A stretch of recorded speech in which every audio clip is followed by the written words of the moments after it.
You're listening to Kerry Lutz's Financial Survival Network, where you get valuable information you just can't find anywhere else. To thrive in today's trying times, you need the Financial Survival Network, now more than ever. Go to financialsurvivalnetwork.com and get your free newsletter and gift. Financial Survival Network, now more than ever. And welcome. You are listening to watching the Financial Survival Network. I'm your host, Kerry Lutz. Well, you can go to Wall Street and hope for the best, especially with what's going on now, or you look for alternative investments. Jack Krupey is with me now. Jack, you made a name for yourself in the distressed mortgage industry way back when, acquired over $3 billion in distressed mortgages. I assume you recovered a substantial portion of that. And now, well, a lot's happened. People are nervous about their portfolios. Shouldn't you be concerned about alternative investments now as well? I mean, I think you should be concerned about everything, but when you think about risks, I mean, owning the S&P over the last 12 months is pretty risky. It was down over 20% at some point. So yeah, I think it's about choosing your battles and being diversified. Okay. So tell us what you're doing now, how you're trying to capitalize on the existing opportunity. Sure. So yeah, I've been in real estate over 20 years and been through a couple cycles, a couple crashes already. Actually got started right after the dot-com crash, lived through 2008 and actually made a pretty good pivot and made a majority of my wealth post the 2008 crisis. So this time around, I'm going to quote Howard Marks from Oaktree, who's someone I love following. And he always says, history may not repeat itself, but it does rhyme. And I don't foresee the same residential real estate crash that happened in 2008 for a number of reasons, and really supply being the key one. Before 2008, there was people who should have never gotten a loan. They're called liar loans, no income, no asset. And, that problem was corrected. The underwriting standards are much better. Additionally, we had record low interest rates for a number of years. And the fact is right now, 40% of homeowners do not have a mortgage and roughly 30% are locked in below a 4% mortgage rate. So there's going to be continual supply strain for a period of time. And, because of that, along with many other factors, including preferential tax treatment, we focused heavily on multifamily apartment syndications. And then we're generally in the middle-class apartments. We call them Class B. And, these are apartments that we're buying well below replacement cost. You cannot build new construction for where we're buying these buildings. And if we do have, a minor or major recession, we feel these are pretty defensive asset classes. These are affordable, and if people have to tighten their belt, they may downsize from a luxury building with a swimming pool and screening room to just a solid middle-class apartment building with nice fixtures, but without all the luxuries of the highest end apartment buildings. Yeah, well, what you're saying is true, that not going to be mass foreclosures like we saw, but I think there's another reason why there won't be mass foreclosures. Just the same way that basically shoplifting has become acceptable or non-prosecutable in the United States, I feel that the public will not put up with millions of homes being foreclosed upon, other than for tax deed sales. I just don't think the appetite is there, and I don't think it's going to be allowed. Just like what you saw during the pandemic, that kind of set the groundwork for the next and the next and the next foreclosure moratoriums. So it's basically going to be, you'll keep your house until you go to sell it or until you abandon it, and then they'll be able to take it over. But until that happens, there won't be any foreclosures. Yeah, I mean, I agree. I was ground zero. I was on Wall Street in December of 2008, and that was really the start of the housing crisis. And I saw firsthand both state regulators, federal regulators pushing on the big banks and the servicers to provide all sorts of options for modification programs. There was HAMP, there was HARP.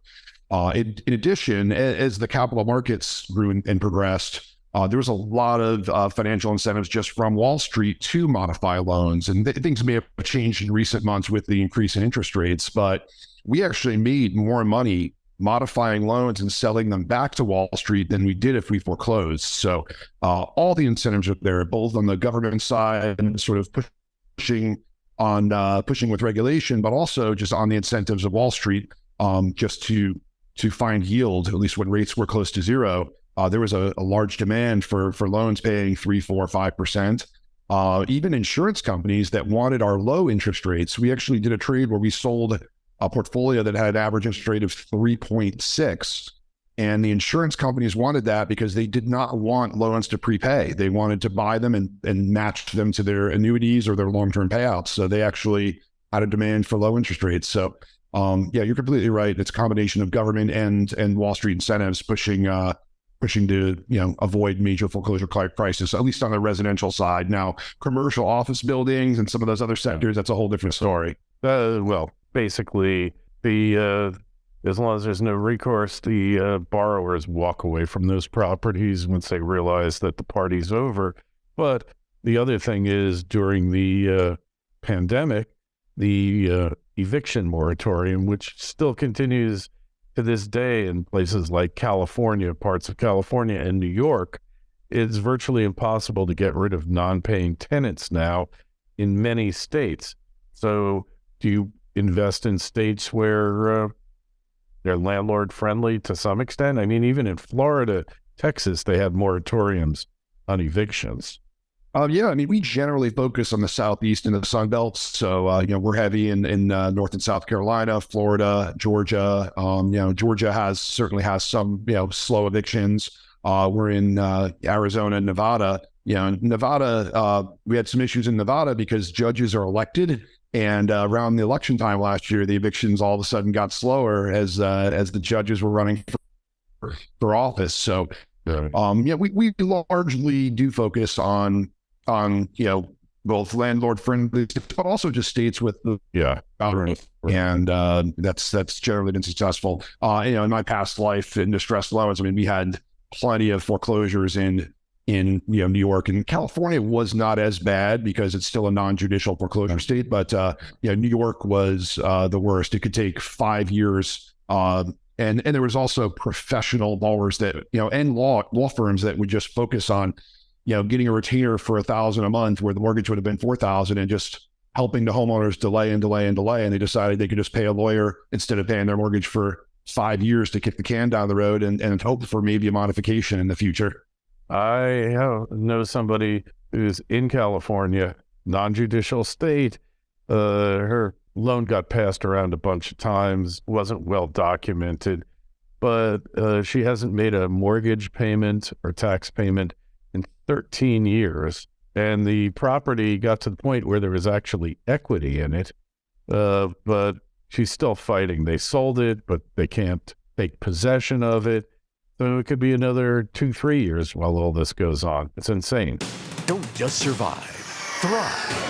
The Financial Survival Network. Osino Resources is a Ross Beatty-backed gold exploration company in mining-friendly Namibia. Osino's district-scale land package is situated near 2 producing gold mines, one of which Osino's management team previously developed and sold to B2 Gold. Osino's founders and management are experienced mining professionals who have already successfully developed and sold 2 companies in the past 7 years. Osino has an excellent shareholder base, with Ross Beatty owning 20%, insiders 5%, and Resource Capital Funds 8%. This is an exploration company with drills turning that you'll definitely want to pay attention to.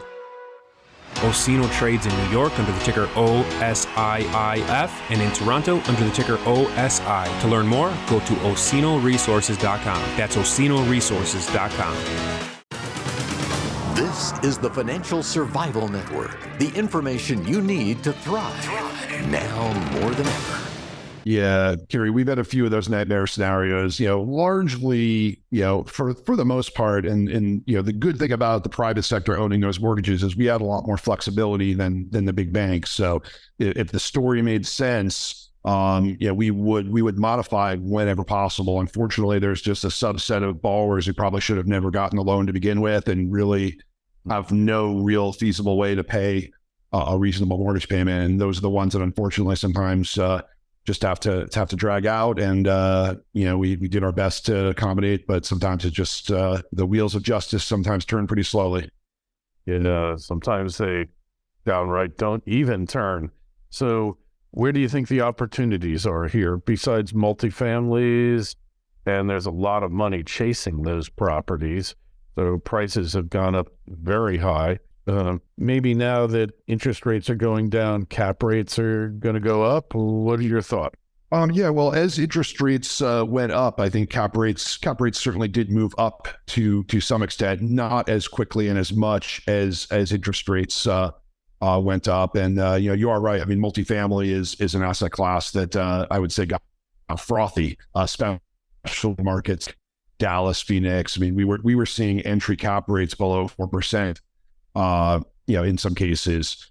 And, those numbers, there's many ways to look at those numbers as well. And on a value add, typically the cap rates are towards the lower end because there's significant upside in rent growth. So I know it's always a little bit complicated than just one number. So what we're seeing is the properties that we were in that had fixed rate debt are doing great because, there's been significant inflation, significant rent growth, both organically as well as through renovations. And however, the properties that had variable rate debt, we were just looking at one of our income statements and the interest rates have more than doubled on a number of properties. So there are some properties where there's not a lot of cash flow left over to pay out preferred returns. And probably will be, as long as rates stay where they are, it may be another year before the preferred returns get paid out. With that said, we've significant increases in rents, mostly through renovations. And, the statistics, and someone sent me an article about Phoenix where it showed rents finally declined 1%, but in the middle class apartment space, rents are still up. So you have to be really careful what headlines you look at. There's a lot of clickbait out there. And overall, it's sort of like the butterfly effect of any one thing could change multiple other things. But overall, with rates going up, we are seeing slightly expanded cap rates and better buying opportunities now. And with rates likely being at least probably towards the top end. I mean, who knows if the Fed raises another 25 basis points at the next meeting, but there's actually, some upside now because of rates to contract over the next year or two. You could see some cap rate compression again on the exit. And one last point is with the banking crisis that happened a few weeks ago, that's actually good for real estate because the 10-year, the 5-year, and the 2-year all dropped significantly below, the Fed funds rate and SOFR, which a lot of the bridge loans are based on. It's SOFR is the replacement for LIBOR. And, overall with lower long-term rates, that is better for sales and refinances because most of those are based on the treasuries plus a spread. So that's overall, I saw that as a positive when all the mayhem was happening in the banking sector. Okay. So what about the availability of funds to finance these purchases? They're all financed one extent or another. Nobody's buying apartment houses for cash these days, are they? Oh, I mean, certainly not at the larger scale, 100 plus unit buildings that are, generally 20, 30, 40, $50 million. Yeah, it'd be very rare to see a cash purchase. And fortunately, these are somewhat, you can make a case that they're somewhat government subsidized because the largest lenders are Fannie Mae, Freddie Mac, and HUD for multifamily apartments. So they're a significant part of the market. And you do have a number of non-bank lenders, Greystone, Arbor, ReadyCap. So there's still a lot of participation in the market, and those groups are still very active. At least for multifamily. Now on the mobile home, the storage, the more niche asset classes, that's where community banks have largely played. And, with everything going on, I mean, you may see a contraction of lending for some of those asset classes that are not as big and well known as multifamily, where you have, borderline institutional non-bank lenders participating heavily. So, I do think what the Fed is doing is, they're starting to accomplish their goal. And I think you're going to see a tightening of lending and, in most major areas. I think multifamily may be the exception. With that said, Fannie and Freddie have limits to how much they can put out in a given year or so. Right. Towards the end of this year, you may see a little bit of harder time getting deals done if Fannie and Freddie are at their caps for how much they can originate for a year. Gotcha. All right. Well, I think we covered the bases pretty well there. People want to find out more about you, explore what you're doing. How do they reach you? So our website is jkaminvestments.com. That's JKAM for JK Asset Management. We're also very active on LinkedIn, Facebook, Instagram, YouTube, and eventually TikTok. I think we have 2 or 3 TikToks. I haven't done a dance video yet, but I probably won't either. Maybe that's not such a, hey, we'll see about that one. All right. Hey, if you got a question for Jack, shoot me an email, kl@kerrylutz.com. We'll get you an answer. And the link to his site is in the show notes on financialsurvivalnetwork.com. Make sure you sign up for your free newsletter when you go there. Jack, appreciate you stopping by, and we'll talk to you again soon. Thanks for having me. Thanks for listening to Kerry Lutz's Financial Survival Network, your solution to today's trying times. For the latest, go to financialsurvivalnetwork.com. Financial Survival Network, now more than ever.